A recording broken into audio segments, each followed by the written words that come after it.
on behalf of the General Contractors Association in support of Resolution 17173. This resolution is necessary to ensure that there are no further delays and to provide adequate funding for the continuation of construction. As we await the anticipated special session across the street, it is necessary to ensure that the rail work continues, that no further delays happen. People up here talk about delays. Delays increase costs. We don't want to see the price increase, don't delay it. So the necessity of this resolution is immediate.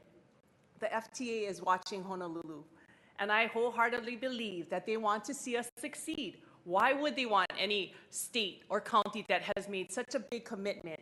Why would they want to see them fail? I highly doubt even this administration would want to see us fail. As a rail supporter, it is important to understand the benefits that rail will bring, not only for our Honolulu citizens, but for our visitors, our kupuna, our young people, and those still waiting to really understand the benefits of rail. I was actually picking up the midweek two weeks in a row, and I always look at the poll because I think they're fun. And I noticed that there was one poll 2 weeks ago that asked, if you're a superhero, which one would you be? And interestingly, they were young people answering it, and they both said a superhero that could fly because I don't want to be stuck in traffic. That poll recognizes that young people are tired of sitting in their cars with their parents probably because 44%, the study shows, is that teens don't want to get their license. And I'm wondering why they don't want to get their license. And it's probably because they're sitting in traffic. The next poll the next week said, if you could wish something or if you could hire someone, who would it be? One person, a Kalihi Summer Aid Fund, said a chauffeur. Hawaii traffic is terrible, and just cruising in the back seat on my phone would be clutch. Clutch, what is clutch? I looked it up. UrbanDictionary.com said it's exactly what you need. So we need to listen as our advocates or as our children are saying they are tired of sitting in traffic. And I think what some people bring up is that this won't be the traffic solution. However, it'll be a traffic choice. It will be a choice to avoid that traffic. 2 hours back and forth to town, that's just ridiculous. I mean, I, as a Windward resident, feel almost guilty because I get to get home in 20 minutes. And it's the reports that we hear every day, every afternoon about how traffic to Kapolei is going to be 2 hours, 3 hours. But to Honolulu through H3, Pali, Likelike, it's open and clear. So I can understand why people from Kailua, people from Kaneohen, people from Waimanalo can't understand what people on the west side face. And I think we all need to stand together in support of Honolulu to make it a better place for all of us to live. Thank you very much for supporting the resolutions. Okay. Any questions? Thank you. Next testifier. Aloha, good afternoon. My name is Michael Galoyu Jr., and I'm chair of the LGBT caucus, but I'm here in my personal capacity today. I have forgotten the number of hours I have spent in this room, or sign waving, or going out getting the vote out for this rail project. I have lost count. This is my 10th, I think, council meeting on this subject, and this is getting ridiculous. The rail project needs to happen. I could talk about how we got here. The whole, I think it is that the analogy we're using today? The frivolous lawsuits that were filed with the purpose of killing the rail project. And they just ended up adding to delaying the rail project, which added hundreds of millions of dollars to the bottom line. Or the state keeping 9% of the rail funds collected, hereby shorting the project, again, hundreds of millions of dollars. But instead, I would like to talk about what the rail project means to those of us on the west side, where I was raised. I'm a Makalani alumni. I'm a St. Louis grad. So I've seen our traffic go from yikes to bad to worse to the worst in the nation. It means more time. It means more than one way in and one way out of our community. For those of you that have forgotten that Black Tuesday, when we had to close down the H1 because the Army truck hit the overpass, that was 12, 14, 30 hours in traffic for people not being able to get home to their families because we only have one way in and one way out. It means being able to spend more time with our family and friends and a higher quality of life, like we just heard from the previous speaker, that our friends on the windward side, our Ohana on the windward side have. I never begrudged them when they built the H3 or when we set aside money to clear the leaky or maintain the Poly Highway, because I know it is fair. Rail is fair to the west side. Rail is not for me, fact and point. It's for the future generations. It is for those that come after us. The rail project will, yes, make my life better, being able to get in and out, but think about those that are coming after. It means more than just a solution for myself. It means housing that will be built along the rail project to help keep the country.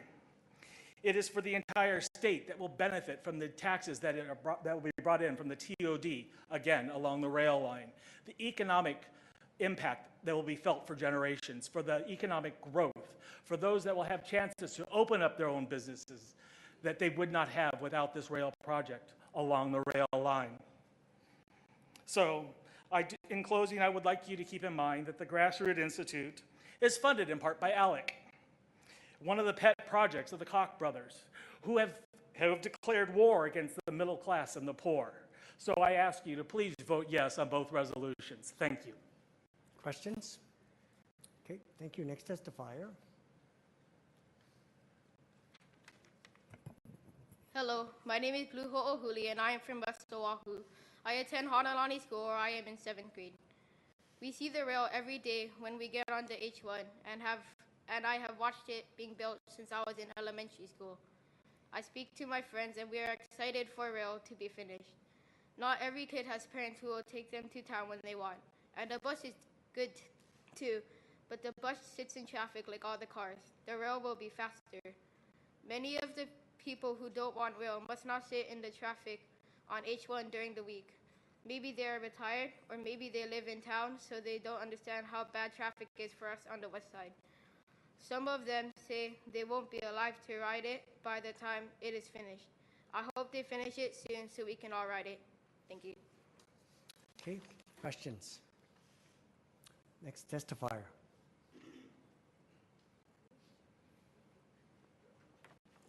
My name is Kaisen Ho'ohuli and I am from West Oahu. I attend Honolulu where I am in the 9th grade. My parents and elders teach us do not give up, be honest, and finish what you start. My dad told me 2 bits of advice that I would want to share with you. First, doing what is right is not always popular. And second, nothing good comes easy. I ask you 9 leaders of Honolulu to not give up on rail and build the rail as promised, because people like my mom and dad paid a lot of money in taxes for what has been built so far. And please take my dad's advice. He is always right. Okay, thank you. Okay, next testifier. I'm the guy that's always right. Aloha, my name is Kai Ho'ohuli. I'm a carpenter and support the resolutions before you today. You just heard from 2 of my 6 children. I brought them here today because together we sit in traffic on H1 just to get them to soccer practice, MMA, to school, and other various activities that they partake in. I have witnessed their quality of life diminish with the long commute. We as a family talk about rail. It's hard not to when we pass the guideway over H1 every day. They ask me why people don't want it. I tell them that those people fear what they don't know.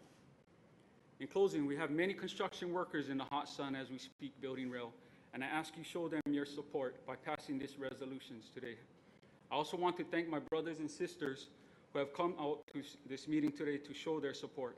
If it's okay, I would like them to raise their hands so you can know who they are. Thank you for your time. Okay, questions? Okay, thank you. Next testifier. Aloha.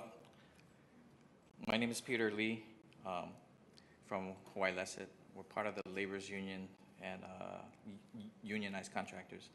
I support 17, 172, and 173. I think it's no secret that the bond float was necessary. I mean, there's always talk about the shortfall from GET, and the bond float was in the plan. Another thing is alternative transportation. You know, I've been lucky to at least travel to the mainland and actually rode rail in many cities, and it actually works. It works in their city, and I know people, once it's built here, it will work here. I'm positive. Lastly, we have people in the trades, and I've seen the downturn when a lot of our union members, lost their homes. They can't pay rent. They can't even put food on the table. They're unemployed, and our GCs are looking for work. I don't want to see that anymore. So, just one more thing is just finish the rail. Thank you very much. Okay. Questions? Okay, any other testifiers who'd like to come forward? As I indicated, if you want to testify, you have to line up. Okay. My name is Lance Inoue. I'm of Ralph S. Inoue Company, a general contractor, and also which is a member of GCA. But I'm here to testify personally.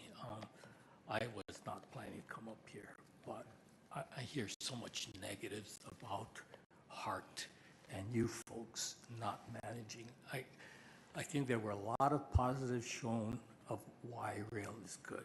It's not just about transportation, it's about TOD, it's about homes, it's opportunities to make country, even bringing the concentration out in the TOD stations. But what I wanted to point out is that I have a lot of confidence in the people at Hart.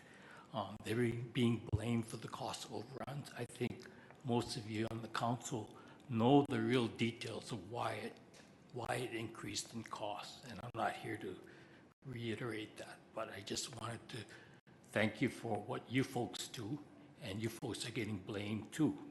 And I have a lot of confidence in our system, and I just want to praise those who are working hard to get it done. Of course, I am in support of the resolutions. Thank you. Okay, thank you. Any questions? All right, any other testifiers?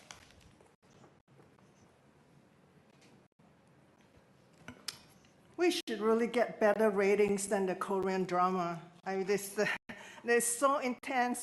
We pretty much can bet who is going to vote for what, and there's a 6 tipping vote in this room here. But City Council, I am not against rail. I'm not against development. I'm not against revitalization. My son is at Columbia University, and he loves the rail. I have another son in Washington, and they love the rail. But Washington and New York is not the small island of Oahu. And may I just, I don't have a lot of time, may I just do this? The devil is in the details. And let me submit to you that the details is not good. The details does not support the political stagecrafting, the millions and millions of dollars in marketing. The devil in the details does not pan out for what is good for the public. Let me just name a few, and I could go on and on. First, this is really a bait and switch. When we first started, there was never any idea that we would float bonds for this runaway project. And there was a cap to it. We have conveniently broken it and totally forget about it. The idea that the rail is to keep the country, that's a big hoax. I am from the country, and I know that today, in the federal court today, Mayor Caldwell is fighting 3 Hawaiian kupunas so that he can build the big fire station in Hauula, so that that can pay for more development. It is right there in black and white. And there are many other items that destroys the country that Mayor Caldwell is going through right now. So that is a big hoax. I have so many. Affordable housing. We can build affordable housing today without rail. Why don't we start now? Kaka'ako someone said that he wants to see affordable housing, and Kaka'ako is full of luxury condominiums. Climate change, we're big on climate change. We talk about it. We just make a big fuss about it. But the Honolulu Rail, the devil is in the details, and it does not match. Okay, thought. We don't need the rail to have a thought. In the Oahu General Plan, there is a bus transit in Wahiawa, and Wahiawa is not connected to the rail. Okay, I mean, I could just go infrastructure. We claim that we can build. We're going to get income. We're going to get more property taxes. But every time you turn on the news, the road is collapsing, the pipes is falling apart, and on and on. And perhaps the biggest thing that I'm worried about is the best kept secret, eminent domain. We're not talking about eminent domain just along the rail line, even though it is very frustrating to think that that HUD is going to go around First Hawaiian property, but HUD is going to steal from the blood bank. Okay. When we talk about eminent domain, we're talking about the corridor, the 21 square miles corridor. That is going to be the biggest sham that we do not. This Honolulu is going to make Trump look like a saint when it comes to eminent domain for small private properties owner. Okay. Not along the rail line, but along the rail corridor. All right. So Can you please, Please, thank you. please, we need to be intelligent Appreci- about this, and we need to Okay. carefully consider and not just Great. go with All the right. flow. Thank you. Thank you. Any questions? Okay, any further testifiers? Okay, so we don't have any additional testifiers. Our floor is now open for questions. Councilmember Elefante. A note that I filed a disclosure of interest statement, Council Communication 232. I'll be filing additional disclosures with the City Clerk's office out of an abundance of caution for two of the testifiers, Mr. Dion Kaloyo from the Hawaii Carpenters Union. The Hawaii Carpenters Union has contributed to the Friends of Brandon Elefante, and I'll be filing that out of an abundance of caution. And also for Mr. Parrish from the Iron Workers, and the Iron Workers has contributed to the Friends of Brandon Elefante, and I'll be filing that disclosure out of an abundance of caution for those two gentlemen on Resolution 17-172 CD1 and Resolution 17-173. Mr. Chairman, I'd also like to share a few remarks as well. Please I proceed. speak in strong support for both of these resolutions. As a resident of Pearl City, I've always been supportive of having another solution in terms of our mass transit for our people. Many of the constituents that I represent have to deal with these traffic conditions every day.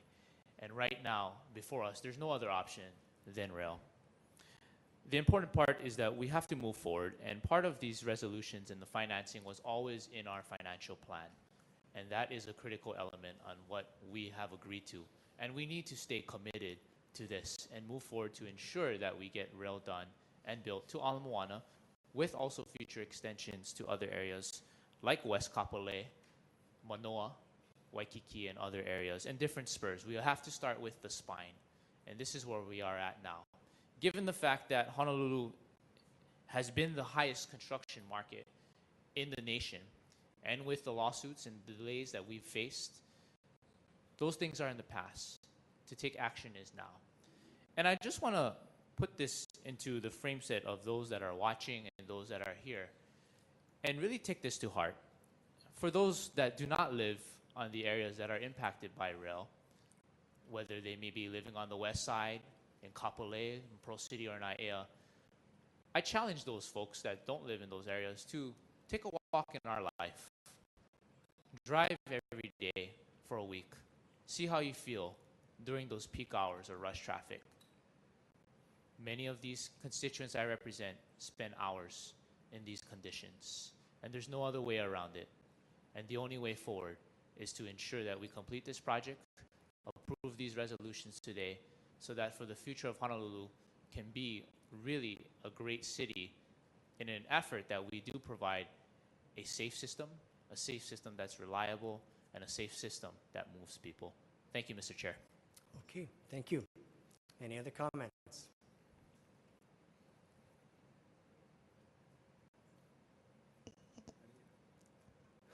Okay, Councilmember Manahan. Yeah, I'll just speak to the resolutions. I'm just asking for support for both resolutions, Chair. First, Resolution 17-172, just briefly, is the revised, the MOU before us is a revised one that includes necessary housekeeping amendments that incorporate charter changes recently approved by the voters. Specifically, this MOU includes language transferring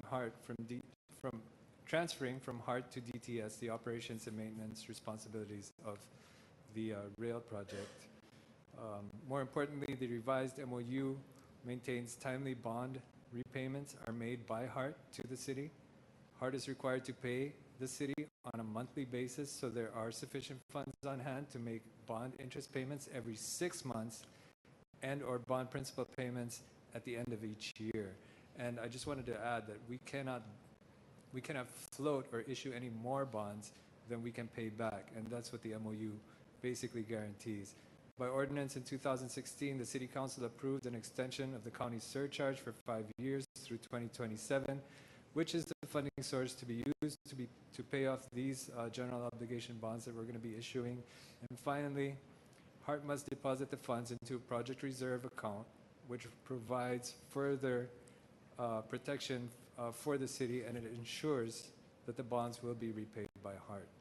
So I just wanted to put that out there for the members and ask them for their support of actually both resolutions. And the other resolution is timely in the sense that HART does need the money to continue construction, and this is to get us to the portion of Middle Street. And again, we are issuing these bonds that are being backed up currently by the county surcharge.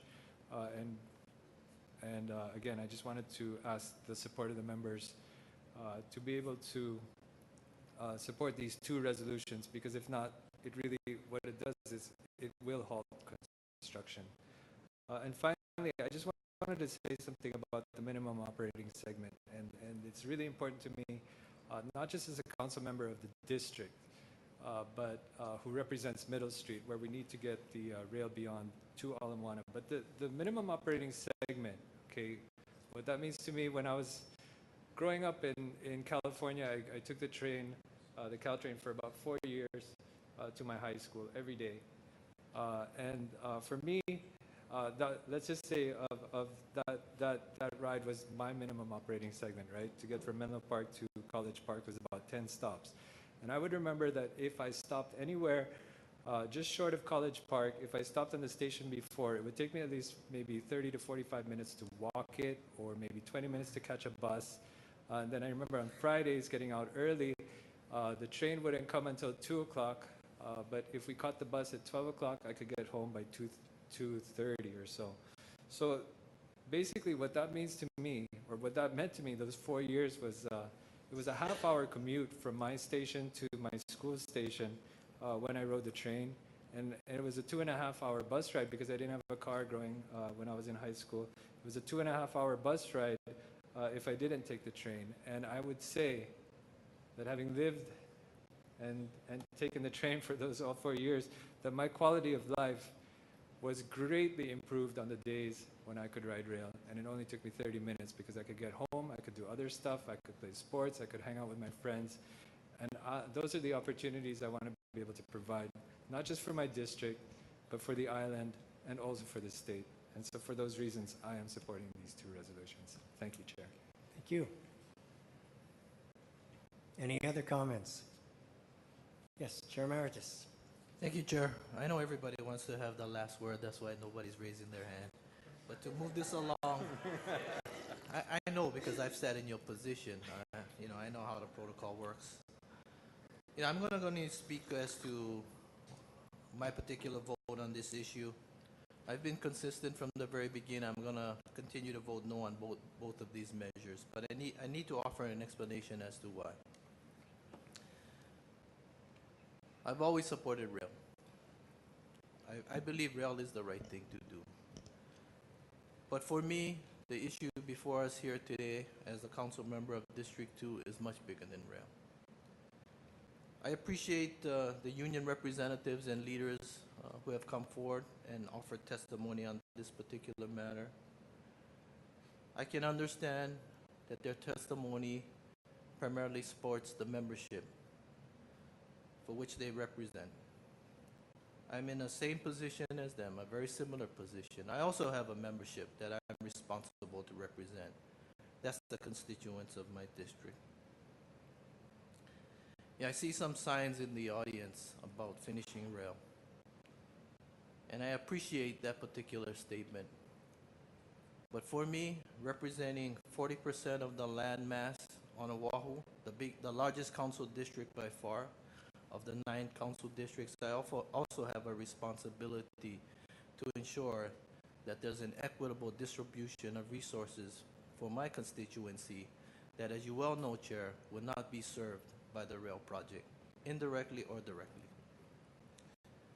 When I talk about an equitable distribution of resources, through this particular body, my colleague and friend, former Budget Chair Ann Kobayashi, and even the present Budget Chair, Joey Monahan, have made significant appropriations for projects in my district. Projects not that I personally want, it's what my constituency want. Tennis courts in Mililani Mauka have not yet been built. Appropriations have been made numerous times. Park lights in Wailua and Kauku District Park still haven't been replaced. That's a relatively simple project. I know one of the speakers talked about Wahiwa Transit Center, which is a dual transit center, but lacks public bathrooms. Appropriations have been made for that particular project. Earlier today, I talked about a nonprofit in my district, a nonprofit that you're very familiar with, Alea Bridge. In prefacing those remarks, I mentioned that there was a 70% increase in the homeless populations in the district. Yet how many public subsidized or city subsidized navigation centers or housing projects for the district? 0, despite previous appropriations made by this particular body. Canoe halal is something that has been very vigorously advocated for. Even prior to my tenure on the council, no canoe halals have been built in my district, even though appropriations have been made. Those are just a small list of projects that I believe should be finished first before we consider investing in our resources towards any other project that is before us. You know, Chair, I had a few of the union leaders approach me and say that they've spoken to the mayor, and the mayor is willing to release $4 million. The $4 million projects that I referenced in previous votes that I've made against the project itself. But this is far bigger than $4 million. You don't have to be a CPA to understand, to exchange a $4 million project for a $350 million bond float is a bad deal for my district. So for those reasons, I'm going to continue to vote no on this particular issue. I think that the light at the end of the tunnel is that the mayor did offer to discuss these projects with me to see what we could do jointly to move these projects forward. But until we get a firm commitment that these projects will be moving forward, it's hard for me to vote on a promise, because similar promises have been made that we know have not been fulfilled. On time, on budget. Those were promises that were made to the public, to my district, when I supported the project very vigorously, even though my district itself, as overall, does not support the project. So for those reasons, Chair, I'll be voting no on both measures. Okay, thank you. Okay, Vice Chair. Chair, I'd like to ask that someone from the Honolulu Authority for Rapid Transportation come forward just for a few questions. Yes. We have a representative. Whoever does come forward, Chair, I'd specifically like them to be able to speak to the decision of the Board of Directors not to move forward with a forensic audit, as well as to the bond monies that are being requested today's purpose. Okay. Those are very pertinent questions. So please proceed. Krishna Murthy, Interim CEO and Executive Director at HART. Aloha, Director. Director, can you tell the Council, if you know, why the HART Board elected not to move forward with the audit at their most recent meeting? In the first instance, Yes, sir. they Was needed the some reasoning more- shared with you? Yeah, Or if someone else would like to speak to that, that's fine too. yeah. Well, we have the board member, Alan Glennohar. Glenn O'Hara with the Hart Board. We had just, in January, had our after peer review. And they had 21 suggestions that we are just starting to implement. And we felt that besides the audit that we had last year with the city, why would we spend $250,000 more when we're still working on the after review recommendations? Is it the position of the board that nothing new would be learned from a forensic audit after being that the peer review has concluded not too long ago? I personally felt that the after review, which is made up of peers in our industry, were the most qualified to give us recommendations on what the similar organizations across the nation are doing. Would any new information have come from that audit that you can foresee? I don't know, and I did not want to extend or delay further with another study. Okay. Fair enough. Thank you. Okay. Director? Just to be clear to the public, what will the bonds being requested today finance? These bonds are to finance the project work for fiscal year 2018, and it's only up to Middle Street. So these are the projects that we have already awarded, and they are under construction at this point. Are any of these bonds being requested to pay for any construction beyond Middle Street? There is no construction beyond Middle Street, other than the utility relocation work that we have already started. Have we issued contracts of notice to proceed contracts for work beyond Middle Street up to this point? No, sir. Okay.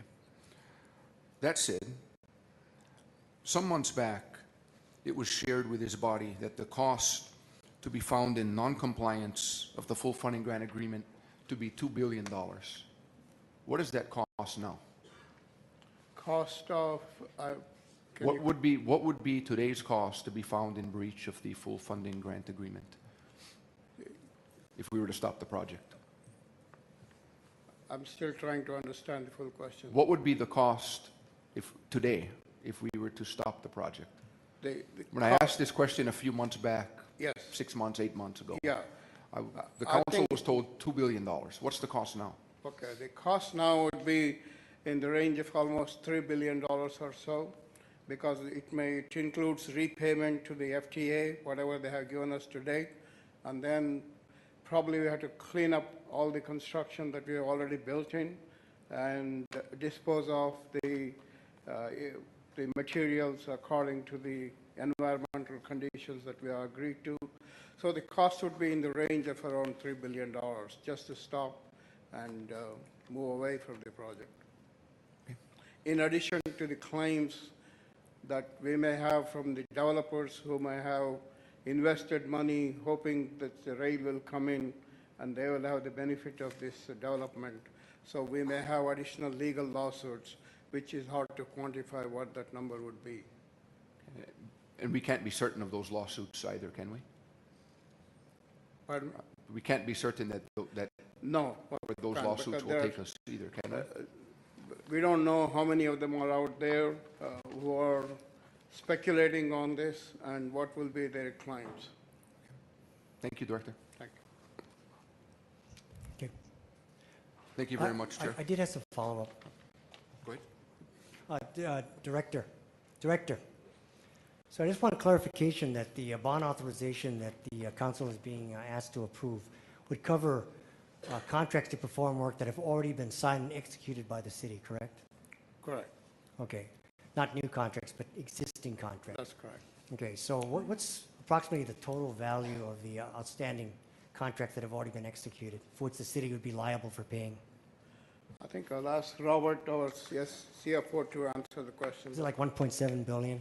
Or what's the Hi. figure? Good afternoon, council members. What's the question? The total amount of the contracts, the existing contracts that have already been executed and signed by the city. Yeah, the total amount was signed is about 4.4 billion. Of that amount, about 1.7 and change is $1 billion is outstanding. Okay, thank you. And if these measures do not pass today, what effect do you believe that this will have on the FTA? Do you think it might push the FTA to issuing a breach letter? Well, it's pretty hard to speculate what FTA really wants to say or do, other than that they are pretty knowledgeable about everything that we are doing. As a matter of fact, as we speak, we have the FTA PMOC in our offices going through all of our books, trying to find out where we are and what stage of the project is. So. But the fact is, as was mentioned earlier, the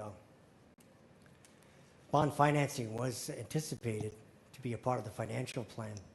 It is absolutely a part of the financial plan, and this whole project was conceived on the idea of selling these bonds for about 7 years based on the GTE extension up to 2027.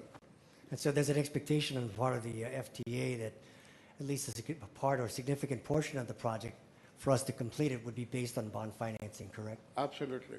Okay, now if we don't pass these measures and it should compromise the city's ability to pay the outstanding contracts that the city has already signed and executed, would that result in legal claims against the city? That's correct. Okay, thank you. I just have one final question to ask of Vice Chair. I knew that you wanted to make some comments, but I wanted to call a representative from the city administration. May I ask? Oh, okay, yeah. While Any he's further up questions? there, Yes. if no one else Please, is. yes. I'd just like to know, you said that this 350 million would be used to pay off the contracts. But what about to pay off the short-term bonds? I thought a portion of that would also go toward paying the 80 million. These are the commercial papers you're talking about? Yes. Yeah, part of this $350 million is to pay off approximately $80 million of the commercial paper. So was that, I know it was in the plan to kind of do a bridge loan to borrow money until the federal money and whatever other monies could come in. But was it also in the plan that we would borrow money to pay off borrowed money? Yes. Yes, it was all part of it. Yes, it was a part of that. It was in, they all along planned that they would also borrow money to keep paying off borrowed money? Yes. That was never stated. It was never, because that is really a dangerous situation when we have to start borrowing money to pay off borrowed money. I think that a bell would be going off if any other business did that, when they would have to borrow money to pay off borrowed money. And that was never presented as part of any plan. Well, I've been sitting in these hearings since 2004, 2005, and 2006 when it finally got off the ground. Never did they mention that they would have to borrow money to pay off borrowed money, because that's kind of that's really dangerous, I think. Robert, you want to add? So also, when you say this is to pay off plans to stop at Middle Street, do you have plans to actually stop at Middle Street, or do you plan on going beyond Middle Street? It's only up to Middle Street we are talking with these bonds. Right, but do you have plans to then if there no other money is available, that you would stop at Middle Street? We cannot award any of those contracts because there is no money. Yes, allocated I to realize. that. What I'm trying to ask I thought stopping at Middle Street was Plan B. Is that correct? Plan B is built to cost, which is the $6.8 billion. Yes, but there was a Plan B to stop at Middle Street or Aloha Tower. I can't remember which one. It's a little bit past Middle Street because we still haven't finalized how many stations we have to eliminate in order to get the guideway all the way up to Aloha Stadium. But your goal is to get to to Ala Moana Center.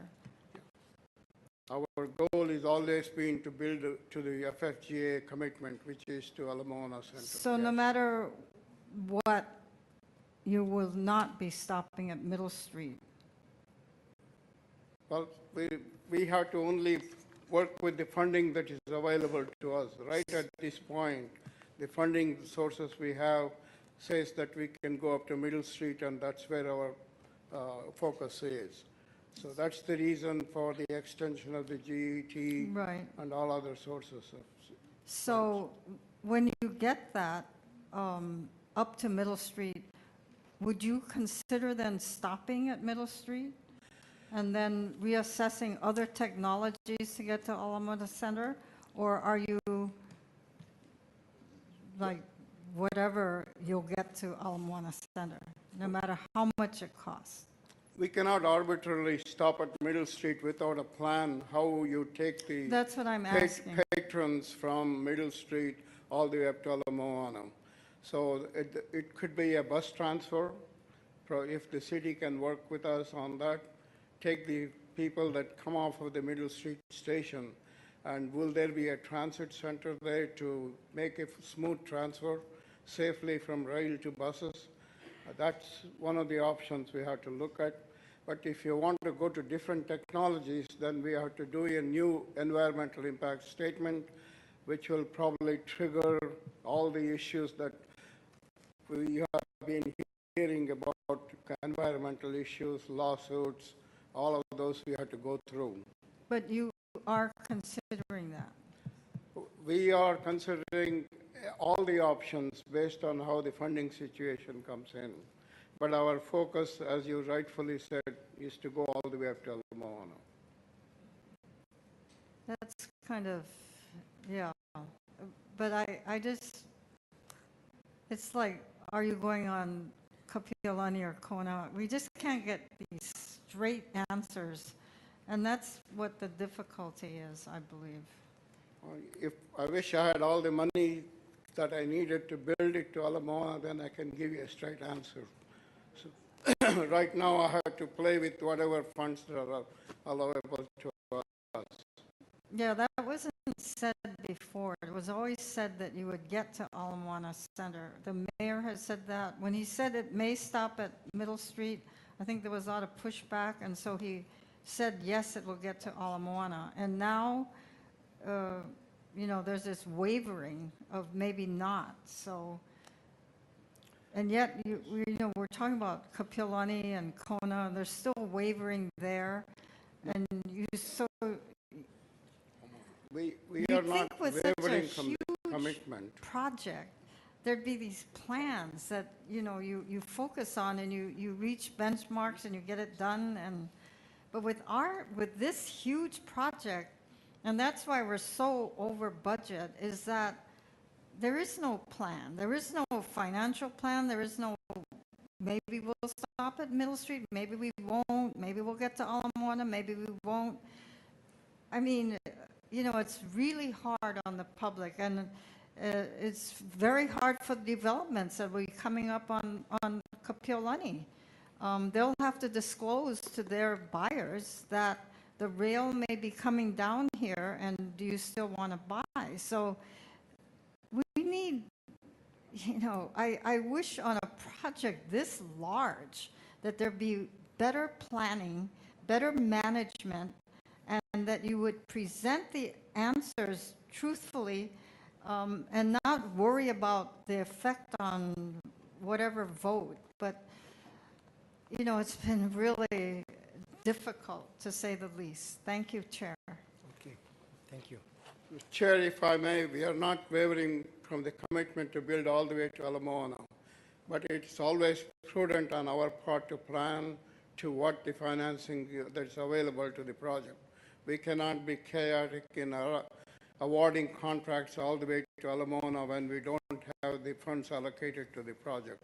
So we have a responsibility to make sure we manage the funding that's available. Okay.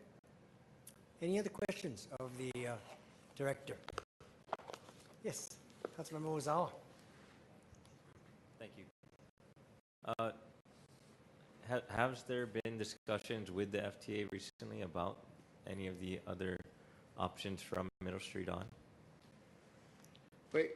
We have discussed with them and they have seen, in fact, if you have seen our recovery plan that we have posted on the website, we talk about the option B or the build it to cost and all the issues associated with not completing the project all the way to Ala Moana. But FTA is also aware of the fact if you have to stop anywhere else other than Ala Moana, it needs a new environmental study and go through the whole public process of public hearings and environmental issues that we need to address. And also it may not have the patronage that we have projected that you will have all the way up to Ala Moana. Have those discussions been with any new leadership at the FTA, or is this the same people that have been there for years? They are aware of the fact any deviations will have some significant challenges to the project. Beyond that, there has not been any further discussions. Okay, well, with regard to the FTA currently, the management of the FTA, you know, I'm not aware of who is in charge there right now. Is it the same people that were there over the last few years, or due to the fact that there's a new administration in DC, are there new people there that we are working with? I think there are career people that have always been the same people. What is not there is the current administration's FTA administrator. That appointment has not been made. Otherwise, it's been the career people in the FTA who have been running the show. Okay. Do you think that there would be, well, once there is an appointment, do you think that there would be any change of opinion or any deviation from the previous opinions under the last administration that you know, any deviation to Ala Moana via mode, route, you know, anything, any technology, etc. Would that be something you think the new administration would be completely opposed to negotiating? I did pose that question to the acting administrator, and he said in the last 40 years of FTAs, these Fresh Start or the New Start programs, whenever they have made the commitments, they have not reneged on those commitments, unless the receiving party has not fulfilled the obligations of the contract. Okay. So they are hopeful that if we build it all the way up to Ala Moana, there is no reason for them to re-look into the FTA. Yeah. Thank you. Okay. Councilmember Manahan. Chair, if I could call back up Mr. Robert Yu, the CFO for HART. And I just wanted to ask him to continue his response with regards to the financial plan, the question that was asked earlier with regards to borrowing. Oh, okay. As Mr. Murphy mentioned, the borrowing, financing was always part of the full funding agreement, the financial plan.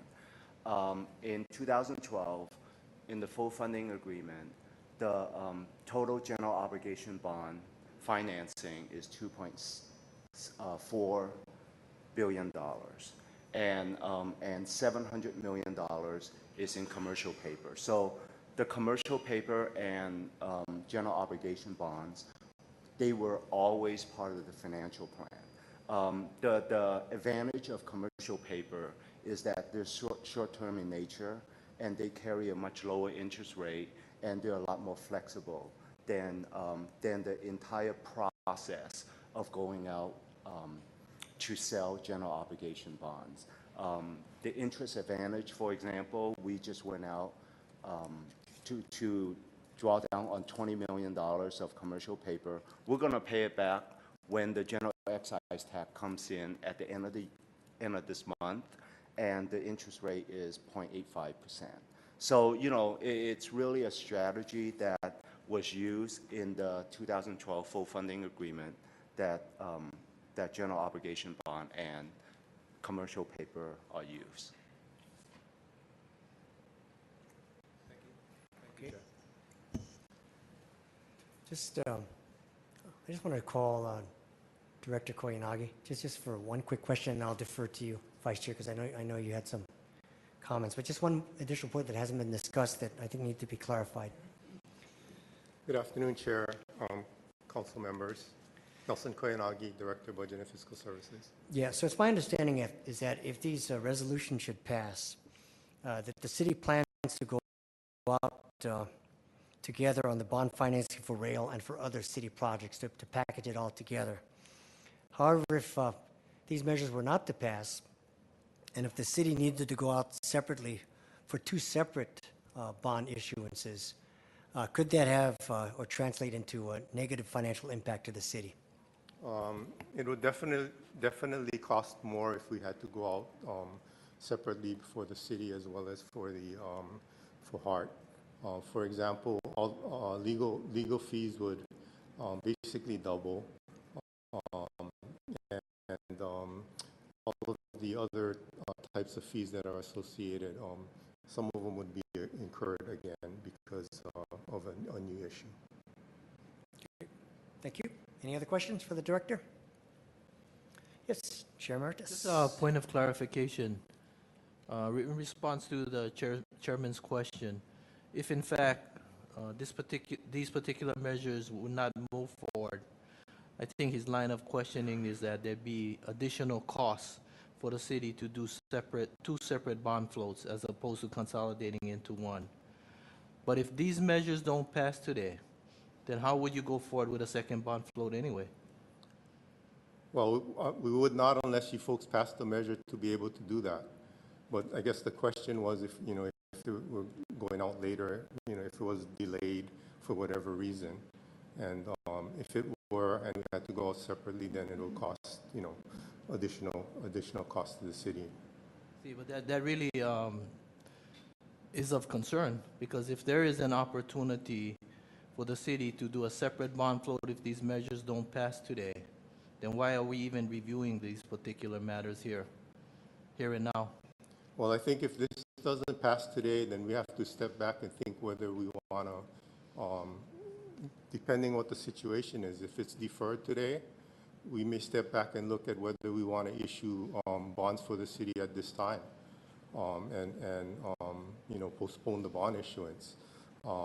The danger there is that, you know, things could change in the market and we end up paying more for everything. So there's always a risk, but you know, depending on what happens, we need to look at the situation and adjust accordingly.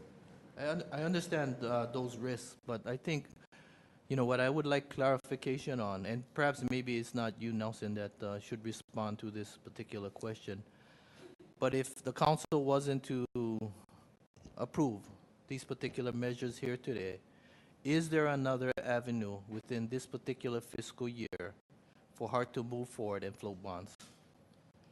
HART's cash flow, from what we've seen, is going to be very low. I think in the cash flow projection that they submitted to council with the resolution, in August they were going to have cash available of about $4 million. And the bond issuance is scheduled right now. We have a bond issuance scheduled for middle of August. So the proceeds would be available in August. and that would be the 350 million that we're looking at. Without that, their cash is very low. The thing is, they'll have additional commercial paper that is still available. Right now, Robert, you just mentioned that they requested another 20 million, so they have $100 million outstanding of commercial paper, and the council had approved 350. So, there would be another 250 million of commercial paper available that they could draw on. But based on their cash flow, their expenditure is about 60 plus million a month. So that would last them 3 or 4 months, depending on how much they have to pay for the contractors. Sure. I realize that, but I guess the point where I'm seeking clarification on, and I recognize they have the commercial paper available as a contingency if these measures don't move forward, which I know that they prefer not to exercise at this particular point. But my line of questioning is this: if these resolutions don't move forward today, is there another mechanism for them to float general obligation bond funds within this particular fiscal year, or is this it? This is it. This is it. Then they would have to come back the following fiscal year then. Well, the plan right now is to come back, this is cash, this is just cash for one fiscal year. Right. So the plan now is to come back, every fiscal year for a number of years to get cash for that particular year. It's like, and I said this many times, but I'll repeat it. I don't know too many people that are able to construct a new house and pay the contractor on a monthly basis with their paycheck. What they normally do is they take out a loan and then spread the payments out over a long period of time. And that's what's happening here, where the contract costs are more than what the GET can provide at this time. And that's why we need to issue the bonds, so that they have gap financing until the GET comes in and they can pay off the bonds. And just to make it clear, currently the state law has the GET going out to 2027. That's approximately 10 years from now. And based on what they're collecting today, which is about $240 to $250 million a year, you're talking about $2.4 to $2.5 billion coming in from the GET. Right now, we're talking about a bond float of 350. So at this point in time, we feel pretty confident that HART will be able to pay off the 350 with the GET that's scheduled to come in over the next 10 years. Thank you. Yeah, Chair, my line of questioning was primarily, I understand the issue of how this is accounted for in the financial plan itself. But there has been some level of dispute as to whether the council even has the legal authority to approve this particular matter. As you well know, the mayor did not sign the HART budget into law. He had a concern, and then subsequently was followed by a legal memorandum by Corporation Counsel. So I'm not questioning as to where this fits in the overall financial plan. I understand all of that. So I appreciate your explanation. But I also appreciate the budget director also saying that there is another mechanism, which is the commercial paper, in the event that this doesn't move forward. So thank you. Thank you. Thank you, Director. Okay, thank you. Yes, Councilmember Kobayashi. Thank you. Budget Director, on the amending of the Memorandum of Understanding, which, we spent a lot of time putting together, it seems that this present amendment would sort of soften the very strict clauses that were in the original Memorandum of Understanding. It seems that the payment could be is like variable. It's not set. Actually, I think it strengthens the memorandum. I think there are 2 specific clauses in there that give the city good protection. One is the reserve, and the other is the monthly payments that HART has to make. An adjustment was made to the monthly payment section because the initial memorandum of understanding was based on issuing only fixed debt, or fixed type of debt.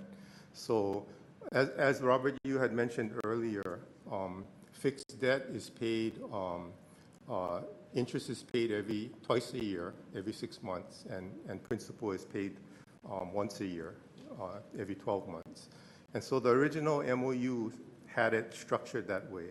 But in the event that we are, we have to, or in the event that we issue variable debt for HART, then there's wording in the new MOU that addresses that. And what that says is, if HART has any variable rate that's outstanding, variable rate debt that's outstanding, then they have to pay us 1/12 of the debt service amount for both principal and interest every month. And then we'll take it from HART and put it into the city's treasury. And so by the time the debt service is due, we should have built up sufficient amounts so that we will have enough to pay for the debt service. So it actually strengthens or makes it more clear. Well, yeah, depends, well, how you read it. I read it a little differently, but. Well, that's what we did. It just added Okay. variable rate debt. Thank you. Thank you, Chair. Yeah, so I don't know if you can answer this question, but there have been questions raised in regards to, well, if we defer this, can't we just rely on the commercial paper? But isn't it true that in order to generate the necessary cash flow to carry us through this fiscal year, so we can continue construction up to Middle Street, that it's going to take a combination of the $350 million bond issuance together with the utilization of the issuance of commercial paper down the road. Yeah, and I'll go back to the cash flow statement that was attached to that letter that HART submitted. Right. If you look at the cash flow statement, in August, I believe it was August, there's a $350 million bond flow. But toward the end of the year, the end of the fiscal year 2018, the last 4 months, I believe, HART starts drawing on commercial paper again. And for the year, they're going to end up drawing $240 million of commercial paper. So to Councilmember Kobayashi's question about part of the bond proceeds will be used to pay off commercial paper, yes. So if we were to issue the $350 million in August, whatever commercial paper is outstanding, and it's projected to be $80 million at that time, will be paid off with that debt that we issue in August. But toward the end of the year, they're going to start having to issue commercial paper again. And based on their cash flow statement, there'll be $240 million outstanding at the end of 2018. So it'll be the combination of the 350 debt issuance plus $240 million of commercial paper by the end of the year. I appreciate the clarification because you've made clear that we need this bond issuance, whether we do it now or later, to complete rail to Middle Street, that even critics of rail say we should at least complete that segment. And I just wanted to point out to the members that the cash flow projections were attached to this June 22 letter that we all received from HART. Any further questions for the director? Okay, thank you very much. All right, now I'll defer to. Oh yes, Councilmember. I have a follow-up question to Director Murthy. Yes, okay. HART, Director Murthy.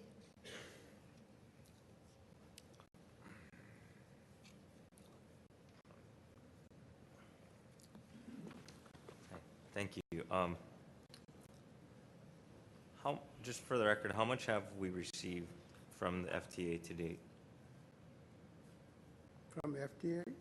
So far, we have no communication in writing since we submitted the recovery plan on April 30th. But how much money have we received thus far? Thus far, you got it, 700. Yeah.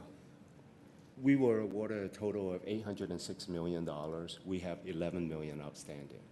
So we received $790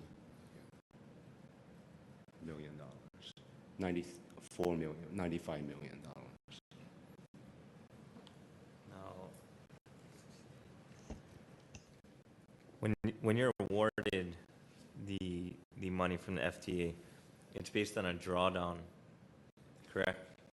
Yeah. Based on the drawdown, we have the last drawdown going to them next month. Yeah, we're preparing for maybe the last drawdown of $11 million. So we would have we would have received the entire $806 million. There's $743 million outstanding that they have not awarded.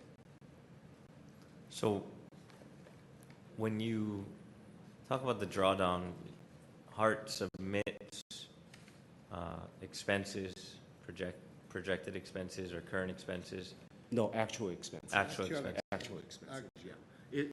The federal drawdown is on a reimbursement basis. So we would tabulate all the actual expenses that were paid. Then all the eligible costs, we would apply for a drawdown. Okay. And I guess, I don't know if this would be for you folks or for Director Koinagi, but basically, would a drawdown scenario work at the city level? On the, no, I think Nelson should be the, yeah. Can you, I don't understand the question. Can you clarify?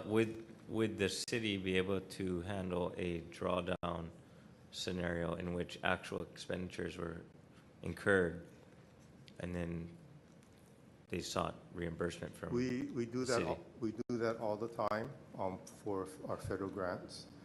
Most of the federal grants are reimbursable grants, or many of the federal grants. So we actually spend the money first, or incur the cost, and then submit the invoices or the information for reimbursement. So that's typical. And then depending on what grant it is, there'll be a ratio. So some of the FTA grants will be 80-20. So if we spend $100, then we can request $80 from the FTA, and the city would pick up the other 20. Okay, so for example, here, when we're using general excise tax revenue money to pay actual expenses here, we currently don't do a drawdown. I'm not sure when they process the drawdown, but what you typically try to do is as soon as you get your invoices in, you submit your request so you can get your cash as soon as possible. But like I said, most of our federal grants are that type of grants where we have to request after the money has been spent. I guess my point is that any of the previous bond floats that we've approved at the council level, that money doesn't sit in an account and wait for a drawdown. Usually when we issue bonds for the city, it'll be based on our projected amounts that we're going to be spending for, either have spent or are going to be spending for capital projects. So we do a projection of what the needs will be. So some of them generally speaking, it'll be for contracts that have been already let out, and then we'll have the cash, and as the payments are required, then we'll make the payments. And the city has gone out approximately annually, or maybe every 18 months to do or issue bonds to pay our capital projects. But do you view the city's process of distributing funds to HART as similar to the FTA or different? Distributing funds to HART, what do you mean by that? They get federal money from a drawdown scenario?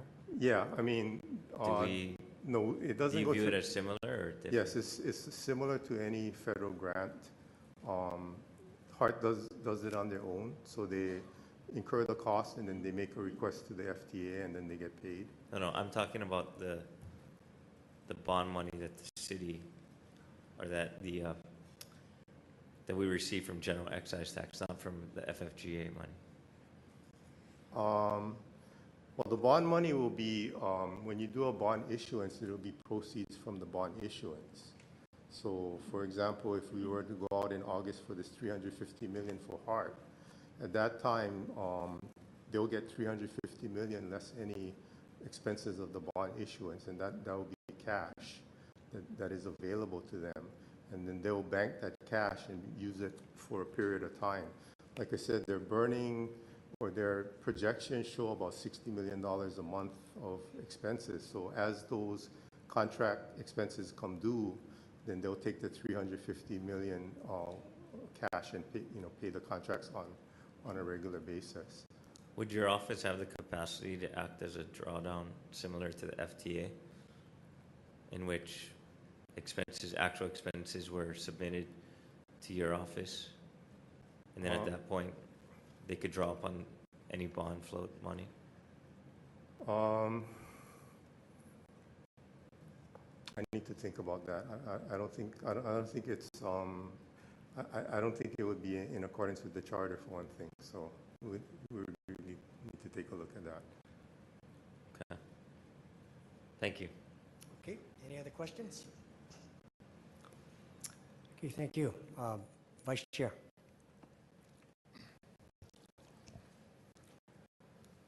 Thank you very much, Chair, for allowing the questioning. It's been made clear that the bonds authorized today will finance the notice to proceed contracts issued up to this point that will finance construction to Middle Street. That has been made clear by HART throughout this morning, now going into this afternoon's proceedings. It has also been made clear, Chair, that the cost to stop at this point would be nearly $3 billion. And all due respect and fairness to Director Murphy, that figure was also given off the top of his head without all of the necessary data to back that up. It could well be north of $3 billion by now. That said, Chair, the question then remains to this body, if and when that $3 billion bill were to become due, made up of monies repaid to the federal government, just of the monies we've received to date, not including the monies that we would forego that they have not yet appropriated to us, and then paying on these notice to proceed contracts, and then also taking into consideration any lawsuits that would come later on. That would likely take us north of $3 billion. The likely source of the revenue to make good on those payments likely going to come from property taxes. It's common knowledge that the state general excise tax surcharge cannot be utilized for any other purpose than rail construction. Making good on notice to proceed contracts that are already issued that are not going to have any construction aren't eligible for general excise tax monies. Full funding grant agreement monies aren't eligible to make payments if that scenario comes due.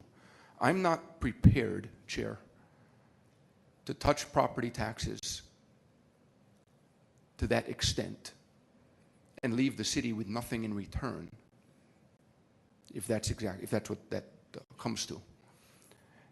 And that's what this council really needs to consider, Chair.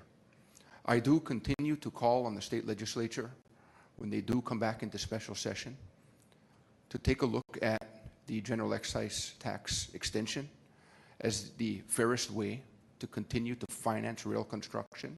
If they can come up with another means that they feel is fairer and they can show evidence of that, I think all of us are open to that. But let's see what they come up with if that's what they feel, and that we should look at other sources of revenue. If they feel that's the transient accommodations tax, let's look at that as well. But I would like to ask the legislature to please take a hard look at the general excise tax surcharge that we've been utilizing for the past 10 years. It's been made clear to us today, Chair, through this discussion, and also during the discussion that occurred at last month's council meeting, that it's best for us to move forward with this at this point in time with the two resolutions that are laid out before us. And I'd like to ask my colleagues to please join me in voting in support. Thank you. Okay, thank you. Any other comments? Yes, Councilmember Thank you, Pine. Chair. Thank you so much, Chair. I wasn't going to speak because I think people have heard a lot from me already on this particular issue, and we've kind of heard a lot of the same type of testimony for quite some time, many, many years, but I would be remiss to not represent my community today in this very important vote.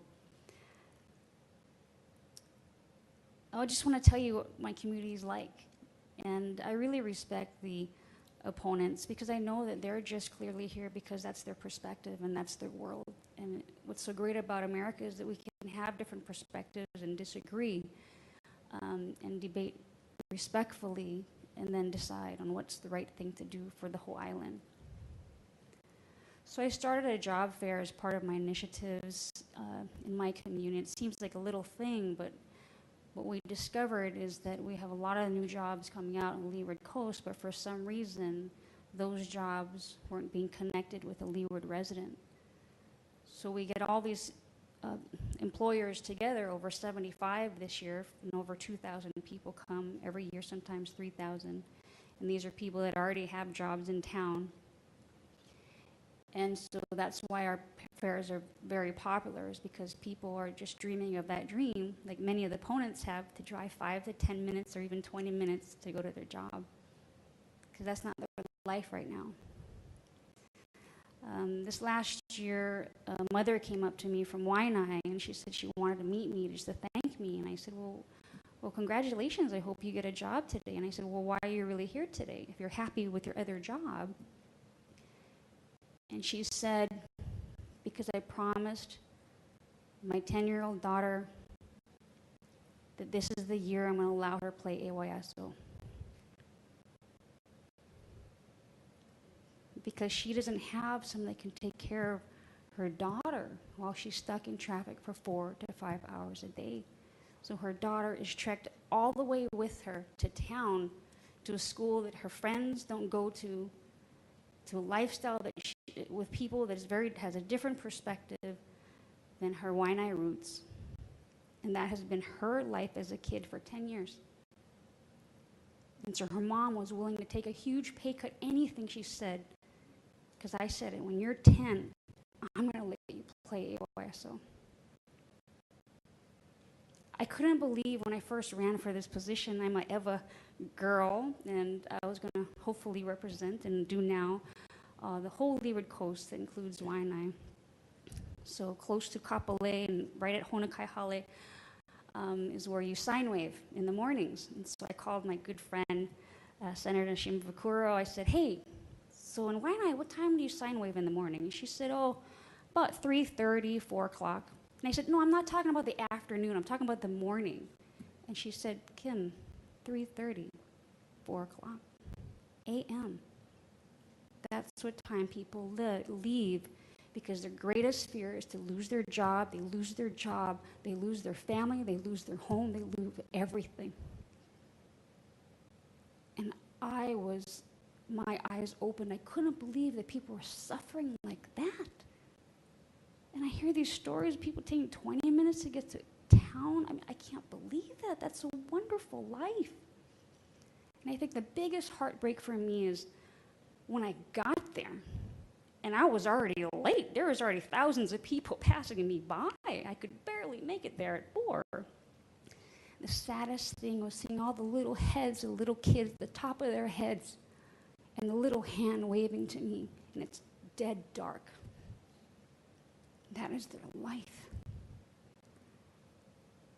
So we talk about being in a hole. I think a lot of us are already in a hole in my district, because politicians 30 years ago here voted against rail, voted to put all the growth, not in Kaneohe where it's supposed to be, all the way out to Leeward Coast.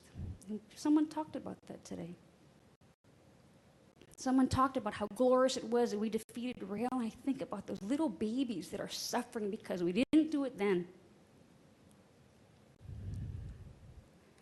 When I had my baby, and I want to thank you all for helping me because I was here. And my husband was deployed in the Gulf, in the Middle East, for a whole year during my whole pregnancy, and I had my baby, and he got to spend 7 days with her and had to leave. I couldn't carpool one of the days that I had to be here on time for a meeting. And so, and all the mamas said, Kim, whatever you do, make sure that your baby goes to a daycare that's close to you, because if there's an emergency, you need to get to her. So I said, okay, I found a daycare willing to take her at 6 weeks old. And the worst thing for a Leeward Coast or IAR resident or a North Shore resident coming to work to town, the construction workers that work at Waikiki or building these towers or Kaka'ako, the worst thing for us to hear is that it's not a one-car accident, not a two-car accident, but 3 different car accidents, because we know that's a 2 to 2.5 drive hour to town. And that was a day that I couldn't carpool with someone. My husband was in the Gulf, and I had to be here on time. My baby cried for 45 minutes. And we were going nowhere. I couldn't pull over. I was in the middle. I couldn't get off on another street. 45 minutes. So I made that difficult decision that all mamas make that have to do it like me. I didn't want her to be those little kids seeing the top of their head their whole childhood. So I said, okay, she's going to go to daycare by my house. And I have a whole community in Eva Beach that is my backup. And it kills me that I don't see her till 7 o'clock, that I leave at 5, which I'm lucky compared to my Waianae friends. But those stories, these are real people. And you're either for this project or you're not. There's really no in between. It can't move forward without us acting today to fund it, as Director Murthy said. And so on behalf of so many of the thousands of my residents who are in a hole,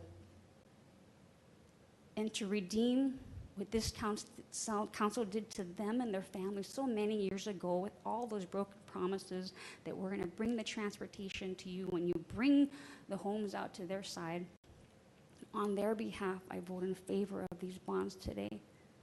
And I look forward to those little kids' glorious future and the many families who can now say, like all these other residents, babe, I'll be home in 20 minutes. I can guarantee that to you. They can't do that today. So thank you, Chair, for your indulgence. Okay, thank you. Any further discussion? Yes, Councilmember Ozawa. Thank you. I just want to note that I filed Council Communications 249 and 250. But for me, you know, this whole project, it's been really rocky, right? I mean, when I first came here, the price was one thing, and a few months later, it was a whole nother.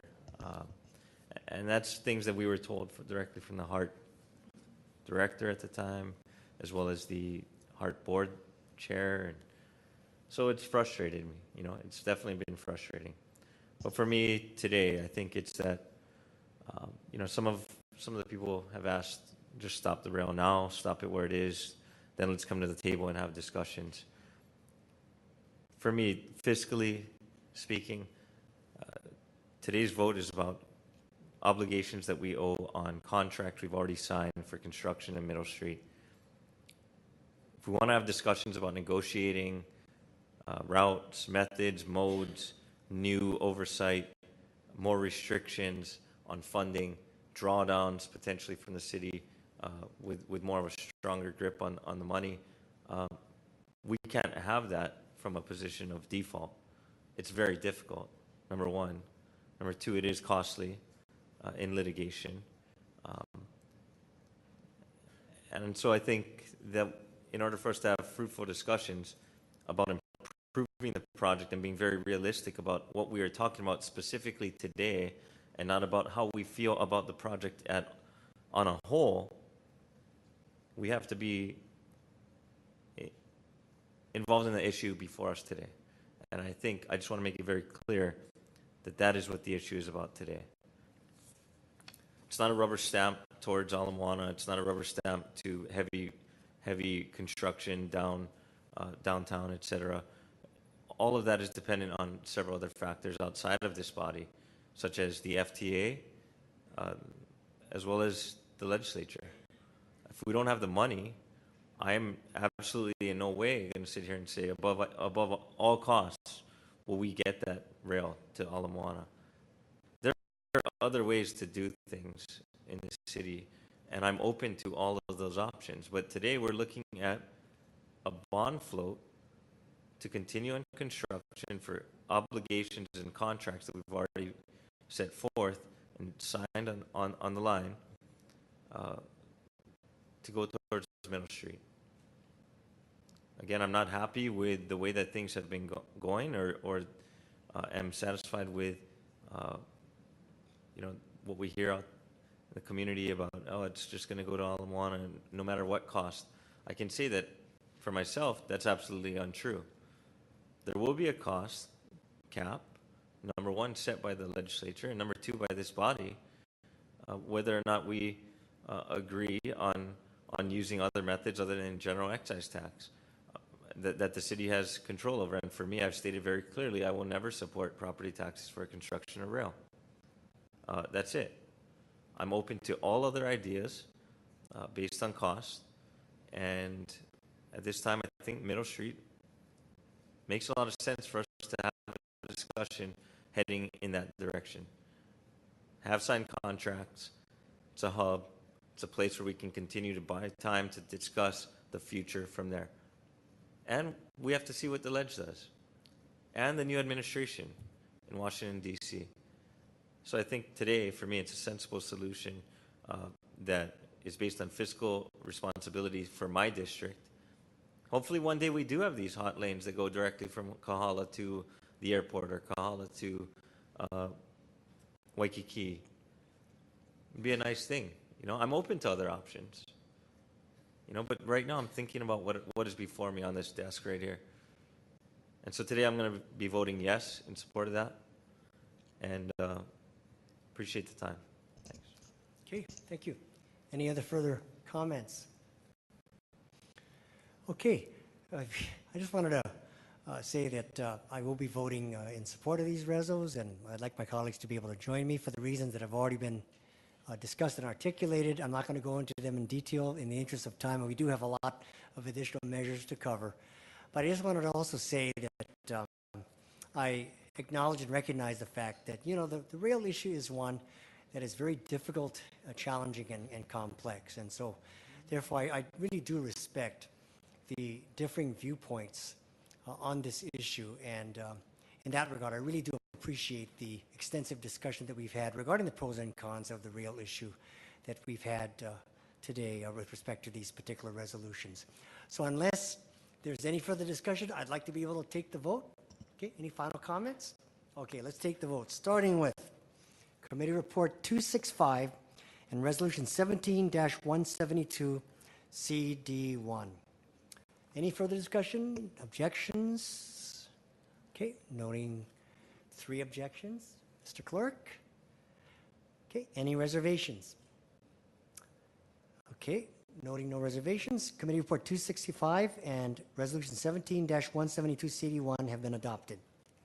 With respect to Committee Report 266 and Resolution 17-173, Mr. Clerk, roll call.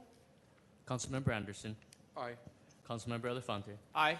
Councilmember Fukunaga. No. Councilmember Kobayashi. No. Councilmember Manahan. Aye. Councilmember Martin. No. Councilmember Ozawa. Aye. Councilmember Pine. Aye. Chairman Orr. Aye. Mr. Chair, there are 6 ayes, 3 noes. Okay, great. So Committee Report 266 and Resolution 17-173 have been adopted. So I think we need to take a break. It's been a very long one. We were supposed to have taken a break at 12:30, but this has been a very important and needed discussion that we've had on rails. So I would say let's reconvene at 3 o'clock, okay, 3 p.m., and we will continue where we left off, which was on page, we need to start with on page 8. Okay? I will call a brief recess and we'll reconvene at 3 p.m.